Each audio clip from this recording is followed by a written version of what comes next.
Okay, so this rotor is out of an ILG model 243 self-cooled motor fan type Q blade. Um, and this rotor actually had some issues with it. When I first got the fan, um, well, the first thing I noticed about it was the end of the shaft looked like it was a little bit chewed up when I had the fan blade on it still. And I know that that can be a common thing with these old fans. They get if they get repaired or whatever, for whatever reason the blade gets removed. Somehow it always seems they get dinged up or whatever.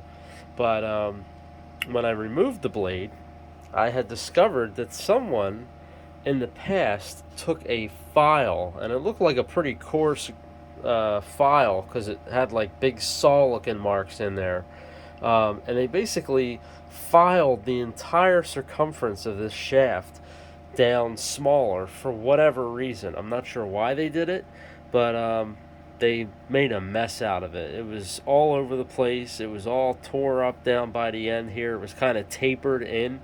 So what ended up happening is when I tightened fan blade down, it would cause the fan blade to kind of go out of its.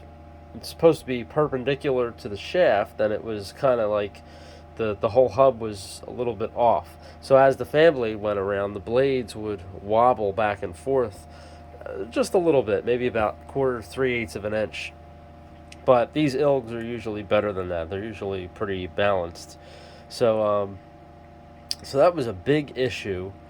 And then also the center point on the end of the shaft for whatever reason was not in the center. It was offset. I really don't understand what was going on with this shaft. It looked like somebody really did a lot of bad stuff to it.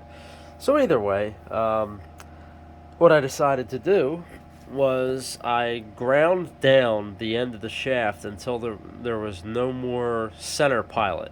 So it was maybe about um, an eighth of an inch or so that I took off the shaft, and I used a sander, like a disc sander, and I made this jig where I could hold this and rotate it as it was going into the sander, and it worked reasonably well. It made the end of the shaft was relatively flat, and then I was able to chuck this end into the lathe, and I was able to start. Well, actually, no, that's actually not what I did. What I did was I had a series of bushings, and I managed to find a setup where I could fit the bushings over the original shaft, and it fit pretty tight. It got it pretty much where it needed to be, and then I stepped it down with smaller bushings, and I was able to get a 1/4 inch diameter center drill inside that bushing, and I was able to start the center drill. It was kind of like a pilot for it, so it made sure that it was right in the middle of this shaft.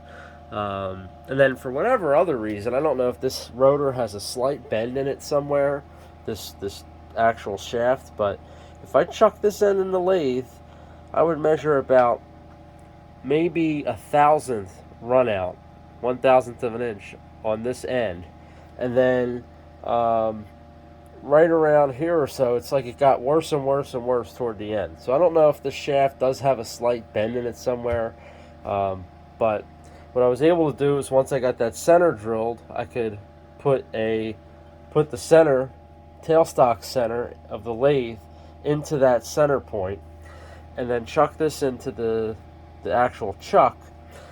Um, and what I did was I turned this down. I turned it down. This is a 5/8 diameter shaft, but I actually turned it all the way down to a 1/2 inch. Um, Originally, I didn't really have to go that far, but for the tools that I have and reamers and stuff, I had things that worked for 1/2 inch, so that's what I did. So I necked that all the way down to 1/2 inch, and then I machined a new piece of steel. This was actually much bigger around than this. This is all I had, so I had to turn all that down. And I bored it out and I reamed it with a 1/2 inch reamer. And I made sure that when I turned down the existing shaft, I made it so that it would be a nice tight press fit. And to get this spacer, or whatever you want to call it, shim, to get this onto the shaft, it was such a tight fit that, because I don't want this to move. I essentially want this sleeve to be part of the shaft. I don't want that to ever move. So to make it tight, I gave it, I forget how many, it might have been like a 2000s press. And I put the whole rotor assembly in the freezer for a few hours. Got that thing nice and cold, and then I heated up this sleeve. And it still actually took some effort, but I was able to put it into the arbor press, and I pressed this sleeve onto the shaft. And once it got on there, and the two temperatures kind of equalized with each other, man, I don't think this is going to go anywhere. So it got pressed on there. And then after I pressed this on, remember this was still bigger, so I chucked it back up in the lathe again, put the center point back in the center, and I actually, while that was pressed onto the shaft, I machined it down the rest of the way to the diameter I wanted. I wanted 5/8 of an inch, and I think it's just like 1 thou under. It's pretty good fit. When you put this into the fan blade, I also reamed the inside of the fan blade board, made sure that was nice and as clean and perfect as I could get it. And now they just have a beautiful fit. Now I don't have a mill, and I didn't really have any other better way to do this, so I had to hand file this this flat onto the shaft, but I did it really carefully and made sure it was lined up where it needed to go. And you can see the witness mark from the set screw pretty much is right in the center of it, so that ended up working out well. And yeah, and I did a little bit of overall, I did some polishing. I used like 600 grit paper to polish this stuff all up. I polished this, didn't touch this because this is the bearing journal. That's where the bearing actually presses onto. And then of course you've got one on the rear side as well.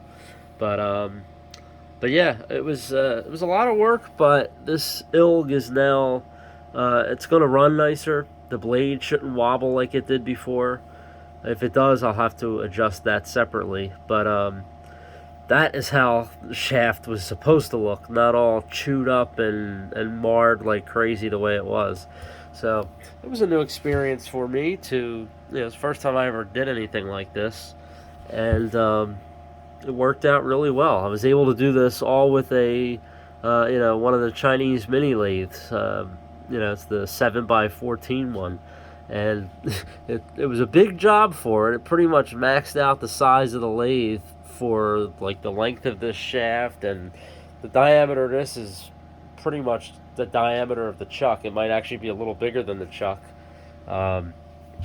So it was definitely interesting working on such a small lathe, trying to do this big project for it. But all in all, it turned out really well. I'm really happy with it, and I can't wait to get this fan back together and see how it works. The bearings, I cleaned the original bearings. They have no grit or grease or anything left in them. They're perfectly clean. They rotate nice and smooth with no little crunchiness or anything.